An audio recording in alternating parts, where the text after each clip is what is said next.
Today, we're going to talk about something that's tough, but so important. We're going to walk through how to cope after a traumatic event. Think of this as a practical and hopefully really compassionate guide to understanding what you're feeling and how to find your way forward. All right, let's get into it. We're starting with this quote because it gets right to the heart of it all. When something traumatic happens, it can feel like the ground has been pulled out from under you. Your whole sense of safety can be shattered. And if you're feeling that way, I want you to know that's a completely valid place to start.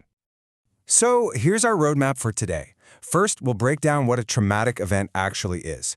Then, we'll get into your body's totally normal response. After that, we'll build a personal coping toolkit, talk about the power of connection, figure out when it's time to seek professional help, and then, finally, look at your path to healing. All right, so first things first, let's get on the same page. What do we really mean when we say something is a traumatic event? Okay, so here's the core idea. A traumatic event is something so distressing or scary that it just overwhelms your ability to cope. But what's really crucial to understand is that it's not just about the people who directly survived it. It can affect rescue workers, family members, and yeah, even those of us who just witness these things over and over again in the news. And trauma can show up in a few different ways. On the one hand, you've got personal trauma. That could be acute, from a single event, like an accident. Or it could be chronic, which comes from something that's repeated over a long time. But then there's this other idea, collective trauma. And this is huge right now. It's that shared stress that an entire community, or even a country, can feel.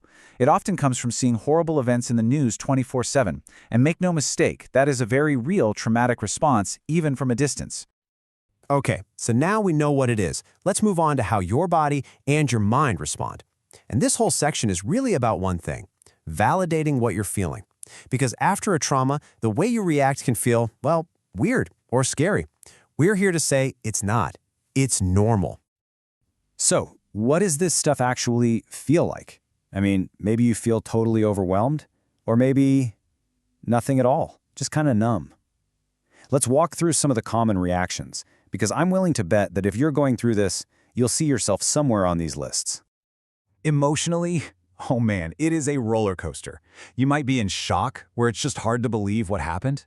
There's often a lot of fear and worry, deep sadness, a feeling of being completely helpless. And sometimes really tough emotions like guilt or anger or shame can pop up. Or you might just feel totally disconnected, like you're watching your life from a distance. All of that is okay. And it's not just in your head. Your body really does keep the score. Traumatic stress can show up as a pounding heart, a churning stomach. You might get dizzy or tremble or break out in a cold sweat. Your thoughts might race so fast you can't shut them off. And sleep? Yeah, that often goes out the window, or you're hit with nightmares. This is basically your nervous system stuck in fight or flight mode. And this is probably the most important thing I'm going to say today, so please, really let this sink in. Everything you might be feeling, the emotional chaos, the physical symptoms, it's all a normal response to an abnormal event. There is nothing wrong with you. You're not broken. Your body is just doing what it's supposed to do when faced with something completely overwhelming. Okay, so we've talked about the feelings, the physical stuff. Now for the what do I do part. Let's build your personal coping toolkit. These are real, practical things you can do to start getting some of that balance back. The very first step is all about finding some stability when things feel out of control. Number 1, limit the news. Seriously, seeing those images over and over again can just keep re-traumatizing you. 2, get back into a routine. Even something as simple as eating and sleeping at the same times every day helps your body feel grounded and safe again. And 3, if you can, put off any huge life decisions. Your brain is already overloaded. Don't add more stress to the pile. All right, next, let's focus on calming your actual body down. Getting some movement is a game changer. Rhythmic exercise like walking, running, even dancing helps burn off all that adrenaline and releases endorphins, which are your body's natural feel-good chemicals. Simple things like deep breathing exercises can tell your nervous system to stand down. And please, prioritize sleep. It is when your brain and body do their best healing. Which brings us to what might be the single most powerful tool we have for healing, and that is connecting with other people. I know the first instinct can be to pull away and hide, but honestly, recovery is so often found by reaching out. There's actually real science to this. When you connect with someone, your body releases hormones, like oxytocin, that are basically a natural antidote to stress. They calm you down and send a powerful signal to your brain that says, hey, you're safe, you're not alone. That's why isolating yourself can actually make the whole recovery process a lot slower. So what does connecting look like? It can be as simple as talking to a friend you trust. And you don't even have to talk about what happened. Just being with them is enough. Joining a support group can be amazing because you're with people who just get it. And volunteering is another incredible option. It fights back directly against that feeling of helplessness. The goal is just to remind yourself that you're part of something bigger. Now, we have to talk about something really critical. All these tools, self-care, connection, they are so important. But sometimes they're just not enough. And it is so vital to know the signs that you might need to bring in a professional. So let's get really clear on the difference here. On the left, you have traumatic stress. That's the intense but usually temporary reaction most people have. It's awful, but it tends to get better over a few weeks. But on the right, you have post-traumatic stress disorder, or PTSD. That's what happens when your nervous system gets stuck in that high alert mode. The symptoms just don't go away.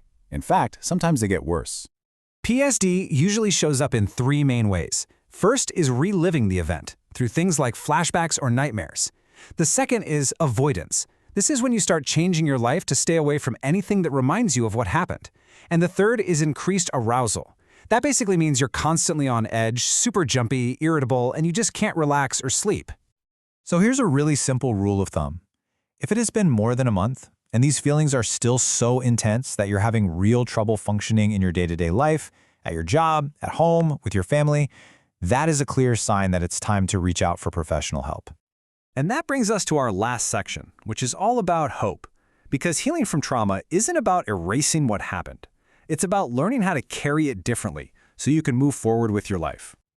I really want you to hear this.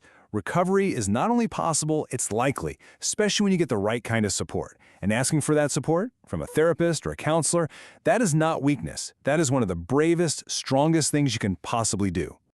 And help is out there right now. These services are free, they're confidential, and they're available 24/7. You can call or text the 988 Lifeline. There's the Disaster Distress Helpline for event-specific support, and there's the Crisis Text Line. Please, just take a second right now and save these numbers in your phone. You just never know when you or someone you love might need them. We're just going to leave this on the screen for a moment, because it's the simplest and most important number to remember. If you are in crisis, if you are struggling, you do not have to do it alone. Just call or text 988. It's that simple. It connects you to help immediately. So we'll end with a question for you. Healing isn't some giant leap. It's just a bunch of small little steps. So what's one small step you can take today, just for you? Maybe it's a 5-minute walk outside. Maybe it's texting a friend. Maybe it's just closing your eyes and taking a few deep breaths. Whatever it is, you deserve it. Thanks for listening.